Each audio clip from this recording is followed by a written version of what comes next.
शुरुआत कांग्रेस से करते हैं और उनसे समझने की कोशिश करते हैं कि जब नक्सलवाद खत्म हो रहा है, खत्म हो गया ये कहा जा रहा है। भूपेश बघेल चुनौती दे रहे हैं कि उनकी सरकार को क्यों कटघरे में खड़ा किया जा रहा है, जबकि केंद्रीय मंत्री का कहना है कि उनके पास प्रूफ है। क्या कहेंगे वर्मा जी?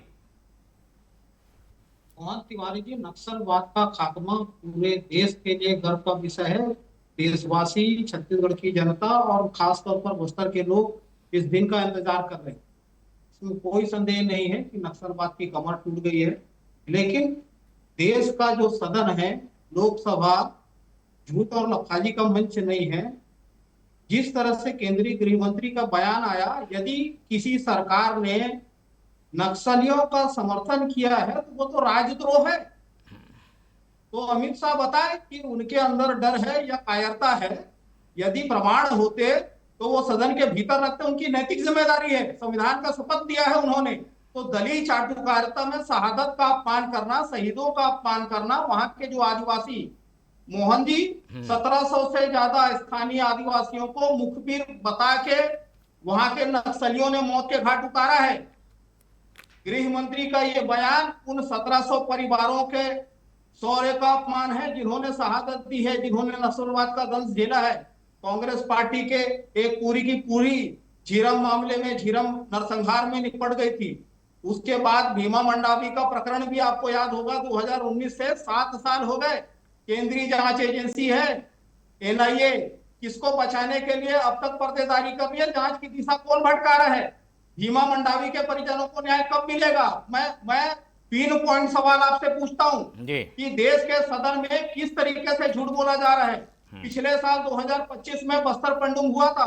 5 अप्रैल 2025 को देश के गृह मंत्री ने बस्तर आकर यह घोषणा किया था कि प्रत्येक गांव जो नक्सलवाद से मुक्त होगा 1-1 करोड़ रुपया दिया जाएगा अलग से।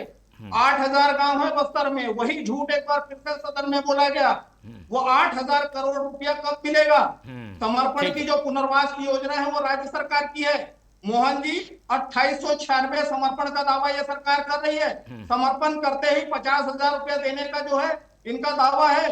14 करोड़ 49 लाख रुपए होते हैं। 2898 जो समर्पित नक्सली है उनको हर महीना 3 साल तक 10,000 रुपए प्रति माह, उस हिसाब से 12 महीने का होता है 34 करोड़ 77 लाख। इस तरह से एक साल में 34 करोड़ 49 करोड़ 26 लाख 60 हजार होता है। आप मुझे बता दीजिए, विद्वान पत्रकार है, राज्य के बजट में कूटी कौड़ी भी उस मत में हो तो ये केवल ठगने का काम कर रही है। जख्मों की नुमाइश करके भारतीय जनता पार्टी के लोग, मैं तो कहता हूं इस सरकार में बैठे लोग, लव कुमार नायडू और पेखर बागड़ा कौन है जिनके ऊपर आरोप लगा टेरर फंडिंग वसूलने का, 91 करोड़ रुपया खाते में आए।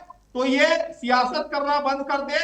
नक्सलवाद का खात्मा पूरे देश के लिए, देश की आंतरिक सुरक्षा के लिए बड़ी उपलब्धि है और एक दिन का नहीं है। 2014 से 18 तक तो डबल इंजन की सरकार थी। तो क्या देश के गृह मंत्री और प्रदेश के मुख्यमंत्री ये आरोप लगाते हैं कि रमन सिंह और तत्कालीन केंद्रीय गृह मंत्री जो है वो नक्सलवाद को खात्मा नहीं देते रहे? 2014 से 18 के और छत्तीसगढ़ में जब राजनीति बना 2003 से 15 तक भी भाजपा की ही सरकार थी। ठीक है, तो ये श्रेय 8-10 सवाल हो जाएंगे।